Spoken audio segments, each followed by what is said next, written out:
Hi, it's Coach Christine. This is my podcast. It's the Your Empty Nest Coach podcast.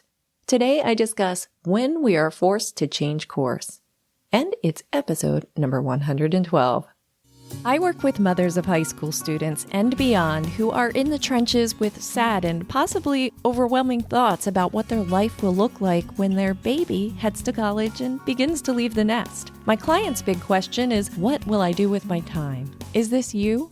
I've been there and I get it. Empowering you to write the next jaw-dropping, amazing chapter in your life is my passion. I am energized by leading you in the process of exploration and am thrilled when you unlock the power that lies within you. This podcast is my gift to you. Hello, my empty nest friend and CEO of your life. Let's imagine for a moment that you are about to get into a go-kart in an imaginary, miles-long track that you know very well. You put a helmet on. You take a moment to sit down properly. You place your feet where they're supposed to be. Seatbelts are clicked in and you do your safety checks. I'm not really sure what those are, as it's been a long time since I was in a go-kart. Now, before we walk through what happens next, a quick reminder that if you find yourself talking back to me at any part of this episode, if something resonates with you, or if you have a quick tip to share with my audience, please take the opportunity to leave me audio feedback either through SpeakPipe or my Google Voice number. You'll find the information to do this in the description of this episode. On Apple Podcasts, click Details. On Spotify, click See More. On Overcast, press the I for Information button. Get the idea? You also may send me an email at podcast@youremptynestcoach.com. Of course, I always have full show notes with links to anything I discuss in the episode and a full episode transcription on my website. Those reside at youremptynestcoach.com/P for podcast and 112 for this episode's number. I can't wait to hear from you. Thanks. Thank you. It's time to thank our sponsor. This episode is sponsored by my membership community, the GPS Support Flock, your flight to success in the empty nest. If you are ready to find the GPS of your life, sign up to receive an immediate and free download of my PDF, How to Find Yourself in the Empty Nest, our GPS Life Principles document. You will also have the opportunity to learn about our community. See the link in this episode's show notes or fly on over to my website, youremptynestcoach.com. Click the GPS Support Flock button. See you soon. Back to the go-kart. Imagine that you are on a course that you know very well. It isn't short. Actually, the reason you love this course so much is that you have it all worked out in your mind on the path you will take. This one even gives you some options in portions of the course. Which fork in the road you'll take, sort of thing. You are partial to one of the tracks and take it most of the time, but today you know there is a new segment that has been added and it will take you through a beautiful clearing that you've only heard about before. You've done your research. You know exactly the path to take to get there. After all, you've seen the signs in construction over the last few runs, and now you can't wait to experience that new segment. Everything's ready. You start off. You feel the air rush past your body as you speed toward the route you love. Some lefts, some rights, some ups and downs. You've done your practice, and leveling up on those to know exactly how to handle them. Those spin-outs from your early days are a faint memory, and you just keep going. Ah, there's the waterfall you love driving by as you can feel a slight mist on your face. You turn the bend and know that the new segment is up ahead. But when you get there, you see that the new road isn't ready yet. The no entry sign is still up, and you have a lot to process in a split second.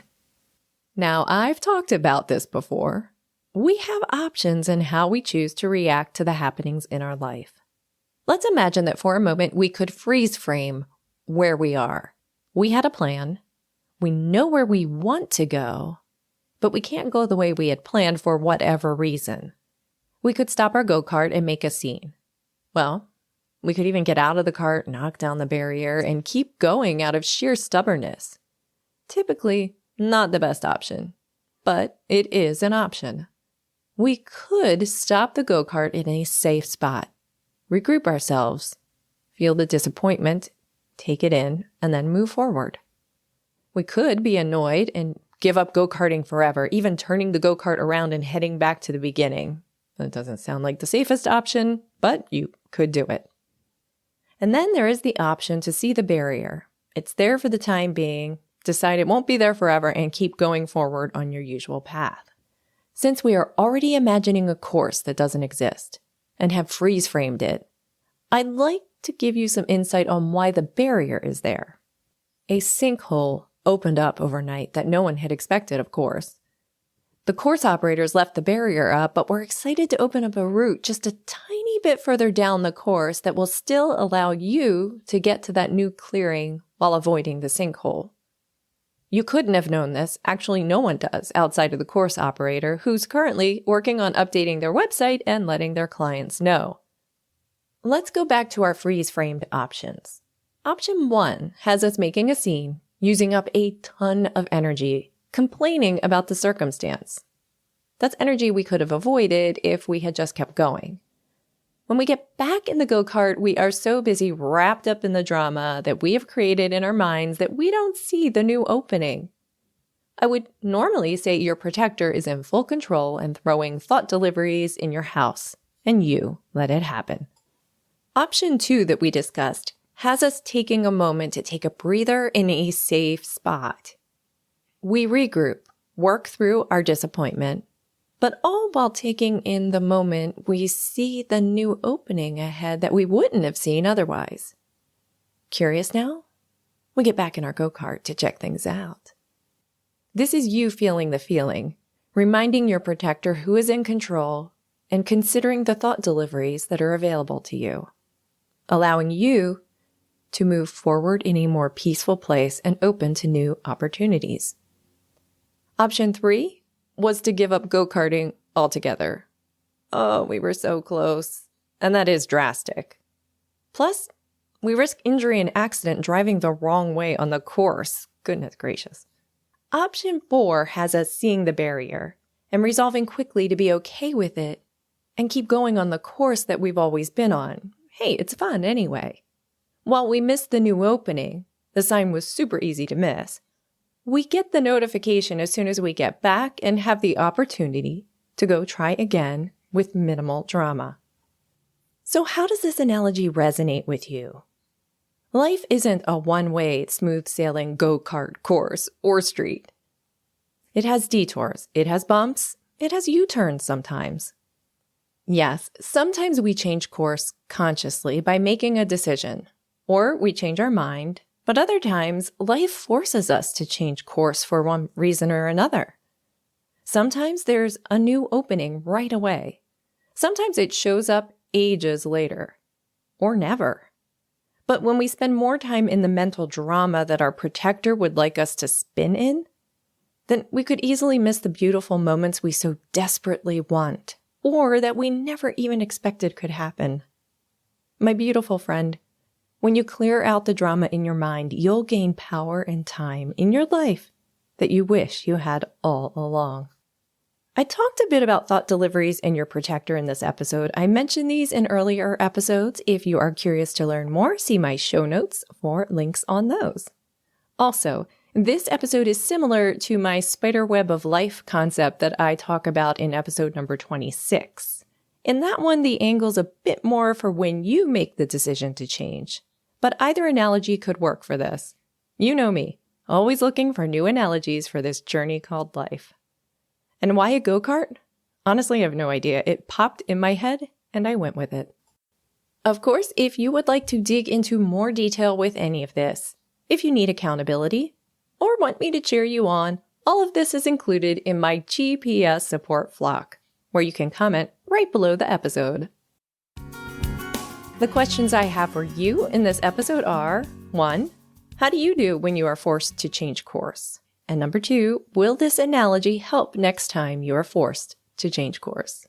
Check your thought deliveries, train your protector, become the CEO, the conscious, effective Olympian of your life, and always remember that you are amazing.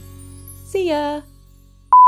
But before, some lefts, some rights, some ups and downs. You've done your practice. Practiced? Yes, practiced.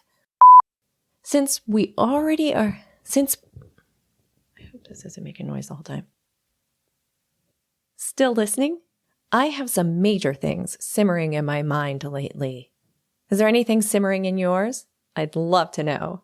And I can hear you now. Christine, I'm simmering on everything. It's 2020. Well, your recipe should be in great shape when this simmer is over. At least that's the thought I'm choosing to use for mine. And check out that simmering episode in the show notes. Simmer, simmer, simmer, simmer.